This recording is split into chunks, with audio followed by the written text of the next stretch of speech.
కోనసీమ జిల్లా ముమ్మిడివరంలోని లంక గ్రామాలకు వరద ముప్పు పొంచి ఉంది. ధవళేశ్వరం బ్యారేజీ వద్ద రెండవ ప్రమాద హెచ్చరిక జారీ కొనసాగుతోంది. దీంతో లంక గ్రామాల ప్రజల్లో భయాందోళనకు గురవుతున్నారు. వరదల కారణంగా పొలాలు నీట మునిగాయి. 10 గ్రామాలకు వరద ముంపునకు గురయ్యే అవకాశం ఉందని అధికారులు అంచనా వేస్తున్నారు. ప్రజలు అప్రమత్తంగా ఉండాలని అధికారులు హెచ్చరించారు. సహాయక చర్యల కోసం ప్రభుత్వం అన్ని ఏర్పాట్లు చేసిందని అధికారులు తెలిపారు.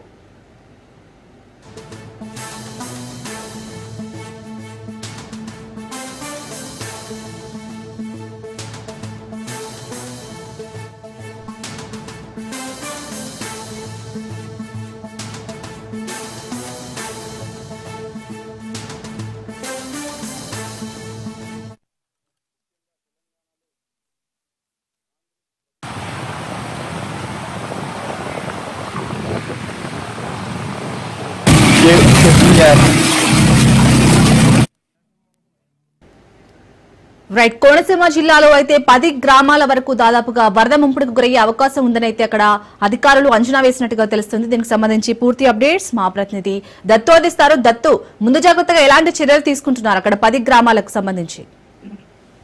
సరే, ఎగువ ప్రాంతాల్లో కురుస్తున్నటువంటి వర్షాల కారణంగా గోదావరికి వరద తీవ్రత రాను పెరుగుతోంది. పెద్ద ఎత్తున చింతూరు, అలాగే మహారాష్ట్ర, ఒరిస్సా, ఛత్తీస్గఢ్ వంటి ప్రాంతాల్లో కురిసినటువంటి ఎగువ ప్రాంతాలు ఇది అంతా గోదావరికి క్యాచ్మెంట్ ఏరియా. దీంతో పాటు శబరి, పెనుగంగ ఇటువంటి ఉపనదులన్నీ కూడా పెద్ద ఎత్తున పొంగి ప్రవహిస్తున్నాయి. ఈ నేపథ్యంలో ధవళేశ్వరం వద్దకి 14 లక్షల క్యూసెక్ల వరద నీరు వచ్చి చేరుతోంది. మొదటి ప్రమాద హెచ్చరిక మొన్ననే జారీ చేయడం జరిగింది. ఈ రోజు రెండో ప్రమాద హెచ్చరిక కూడా జారీ చేసే అవకాశం ఉందని చెప్పి అధికార యంత్రాంగం చెప్తుంది. ఈ నేపథ్యంలో ఏదైతే ఎగువ ప్రాంతాల్లో కురిసిన వరద నీరంతా కూడా ఈ సముద్రంలో కలిసే చోటు ఏదైతే ఉంది, ఇక్కడికి వచ్చేటప్పటికి ఈ లంక గ్రామాలు మునిగిపోతూ ఉంటాయి. ఇప్పుడు ప్రస్తుతం అయితే కనుక ముమ్మిడివరం మండలంలోని లంక తానే లంక అలాగా దగ్గర 14 గ్రామాలు ముప్పు బారిన పడే అవకాశం ఉంది. ప్రస్తుతం ఓ పొలంలోకి వరద నీరు వచ్చి చేరుతుంది. అది సాయంకాలం కల్లా ఊరిలో కూడా నీరు వస్తుందని చెప్పి అధికార యంత్రాంగం చెప్తోంది.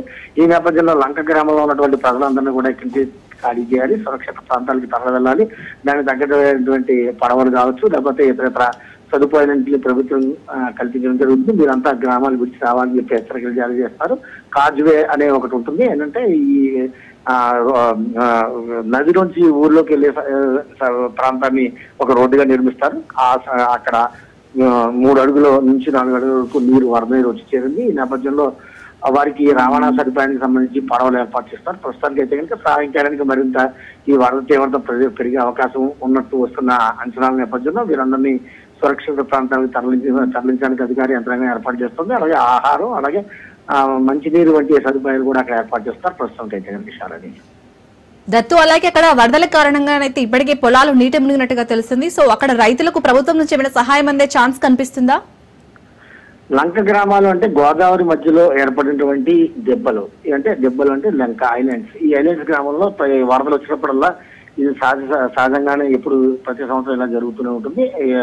మైదానం ఏర్పడిన లంక ఐలాండ్ ఏర్పడినటువంటి ప్రాంతంలో వీరంతా కూడా నివాసాలు ఏర్పరచుకుంటుంటారు, పొలాలు కూడా పెడుతుంటారు. అయితే దానికి సంబంధించి పంట నష్టం వచ్చినప్పుడు అధికార యంత్రాంగం కూడా ఆ నష్ట తీవ్రతలు, ముఖ్యంగా హార్టికల్చర్ ఉంటుంది, అరటి, కొబ్బరి, అలాగే కూరగాయలకు సంబంధించిన వంటి మొక్కలు ఈ లంకల్లో ఎక్కువగా పండిస్తుంటారు. వాటికి ఎంత నష్టమైందో దానికి కూడా నష్టపరిహారం చెల్లిస్తూ ఉంటారు. ప్రస్తుతానికి అయితే కనుక అరటి పంట, కంద, చామ, అలాగే కూరగాయలకు సంబంధించిన మొక్కలకి నష్టం వాటిల్లే అవకాశం ఉంది. ఈ నేపథ్యంలో వరద తీవ్రత తగ్గిన తర్వాత అది ఎంతవరకు, ఎన్ని రోజుల వరకు వరద నీరు పంట పొలాల్లో ఉంది, 1, 2, 3 రోజులు కనుక పంట పొలాల్లో నీరు చేరుకుంటే ఎటువంటి ఇబ్బంది ఉండదు.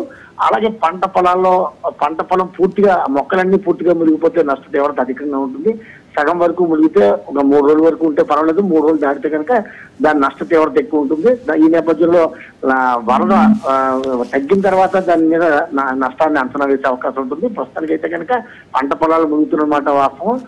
సాయంకాలానికి ఈ తీవ్రత మరింత అధికంగా ఉండే అవకాశం ఉంది. ప్రస్తుతం జనాలు ఎవరైతే ఉన్నారో వారందరినీ సురక్షిత ప్రాంతాలకు తరలించడానికి తగిన ఏర్పాట్లు చేస్తారు. దాని తర్వాత అంటే మనకున్న అందుతున్న సమాచారం ప్రకారం చూస్తే కనుక రేపు ఎల్లుండికల్లా ఈ వరద తీవ్రత తగ్గే అవకాశం ఉంది. ఎందుకంటే క్యాచ్మెంట్ ఏరియా ఒరిస్సా, ఛత్తీస్గఢ్ వంటి ప్రాంతాల్లో వర్షాలు గత 10 రోజులుగా కురిసి దాని తర్వాత ఈ 2-3 రోజులు బట్టి కూడా తగ్గుముఖం పట్టాయి. అట్ ద సేమ్ టైం అల్పపీడనం కూడా వాయుగుండంగా బలహీనపడడంతో ఆ వర్ష తీవ్రత తగ్గిందని చెప్పొచ్చు. ఈ నేపథ్యంలో ఒక 2 రోజుల పాటు వరద తీవ్రత అధికంగా మొదటి ప్రమాద హెచ్చరిక, రెండో ప్రమాద హెచ్చరిక కొనసాగుతుంది. దాని తర్వాత 1 by 1 వీటిని తొలగిస్తామని చెప్పి అధికార యంత్రాంగం చెప్తుంది. ప్రస్తుతానికి అయితే కనుక 2 రోజుల పాటు ఇబ్బంది ఉన్నా తర్వాత నుంచి పెద్దగా తీవ్రత ఉండే అవకాశం ఉండకపోవచ్చని మనం భావించవచ్చు. ప్రస్తుతానికి అయితే కనుక జనాన్ని సురక్షిత ప్రాంతానికి తరలించి ఏర్పాట్లు చేస్తారు.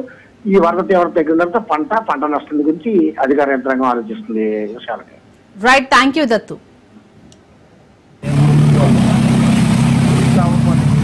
Thank you.